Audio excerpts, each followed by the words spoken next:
Oke teman-teman, sebelumnya assalamualaikum warahmatullahi wabarakatuh. Kembali lagi di YouTube Kopi Balap.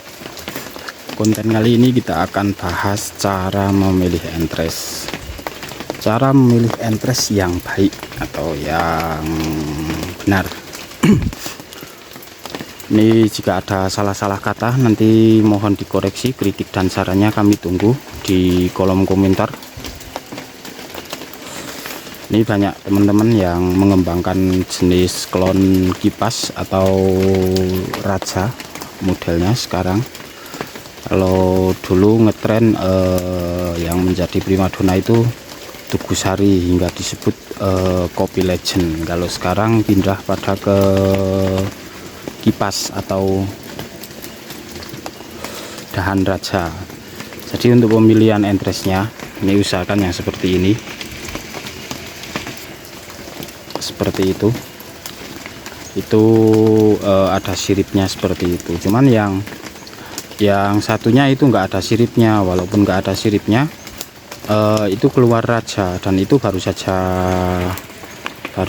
saya potong. Tuh, ini kita lagi uji coba juga untuk dipotong seperti itu, karena yang bagian sini, ini yang bagian depan sini tadi nggak tahu kenapa potong, jadi kita potong di bagian sananya itu. Jadi nanti sekalian pembuatan as. Oke, ini nanti teman-teman ikutin aja untuk perkembangannya. Nanti akan sering saya update untuk klon yang ini. Oke, ini yang terlihat di bagian sini. Kalau yang ini kan ada siripnya, cuman kalau yang ini enggak ada siripnya. Walaupun enggak ada siripnya, ini juga keluar Raja. Nih udah ada siripnya ini, cuman barusan saya potong. Dan yang ini juga sama, ini juga insya Allah keluar Raja. Dan yang satu ini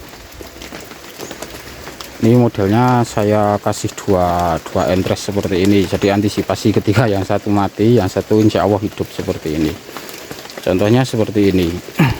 Ini kemarin tak kasih dua, cuman yang satu gosong jadi tugu hitam, yang satunya alhamdulillah hidup. Ini kita kembali ke sini lagi. Yang ini enggak ada siripnya kemarin waktu saya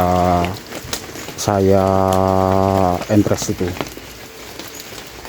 Jadi kategorinya AB atau entres AB. Walaupun nggak ada siripnya seperti ini tumbuhnya Raja, karena yang buat entres itu dahannya Raja. Jadi seperti ini untuk contoh aja. Kemarin juga sudah tak upload untuk video yang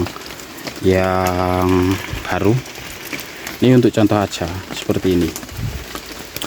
Jadi kan setiap entres itu kadang di sini ada siripnya, terus ada beberapa ruas itu enggak ada siripnya, ada yang keluar satu sirip seperti itu. Jadi walaupun ini misalnya enggak ada siripnya seperti ini, jadinya seperti ini ketika entresnya dari Raja.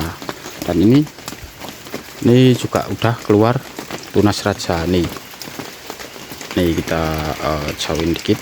Yang ini walaupun ini enggak ada, awalnya enggak ada siripnya, tapi keluar Raja juga. Dan yang ini juga sama. Kalau yang ini full dari tunas Raja, langsung ada siripnya seperti ini. Ini karena kosong, karena kemarin plastiknya sobek karena hujan saking derasnya, jadi seperti ini. Dan yang itu pun insya Allah nanti akan keluar Raja juga. Jadi untuk penjelasannya, walaupun nggak ada siripnya, insya Allah itu untuk entresnya itu keluar Raja, selama dahan yang kita pakai itu Raja seperti ini. Walaupun sini ada siripnya, terus yang sini nggak ada, terus yang sini misal tumbuh satu, itu seperti ini. Jadinya tetap insya Allah seperti ini. Dan nanti ketika misal mau setting itu kan misal 1 atau 2 daun itu biasanya belum keluar sirip, kadang ada yang langsung keluar sirip. Jadi teman-teman kalau yang belum paham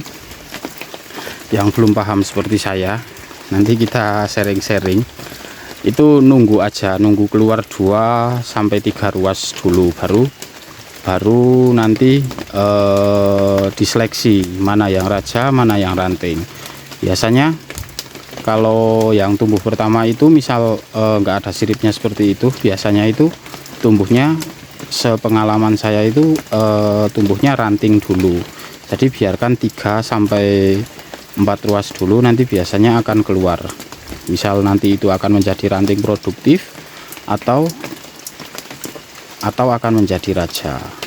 Yang ini terlihat cuman 1, 2 sampai 3 ruas sudah keluar siripnya. Jadi teman-teman yang belum paham nanti nunggu seperti ini nggak lama kok, untuk proses dari okulasi sampai tumbuh itu sekitar 3 sampai 4 minggu.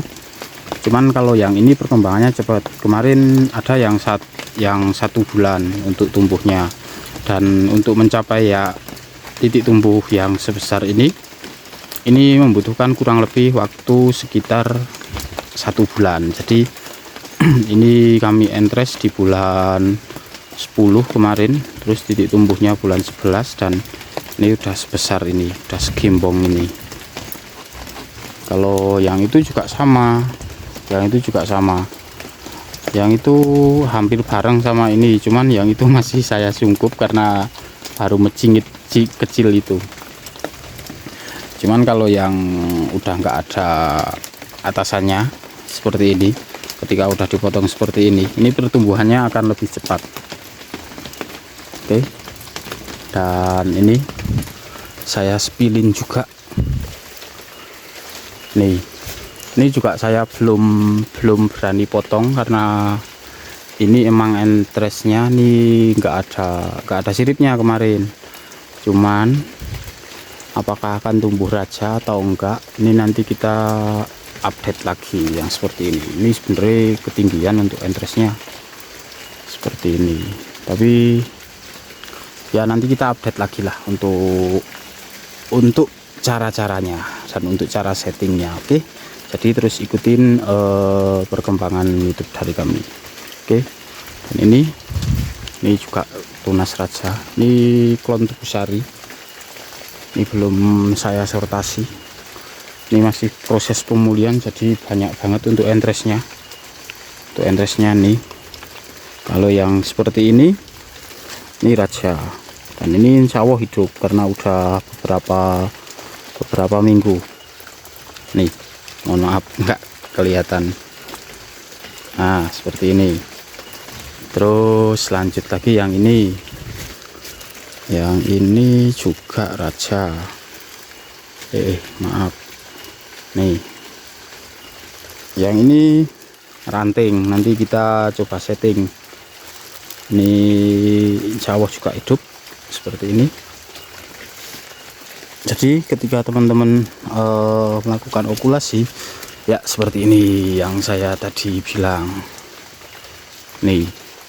Ini kan cuman rantingnya cuman 1 seperti ini, jadinya nanti yang sini ini bisa tumbuh raja, atau kalau ditunggu sampai 3 sampai 4 ruas dulu kalau teman-teman masih bingung. Jadi apakah nanti ranting produktif, misal nanti ranting produktif nanti potong aja, terus bawahnya biasanya tumbuhnya akan raja. Oke, seperti itu aja dulu untuk konten kali ini, semoga bermanfaat. Terima kasih buat semuanya.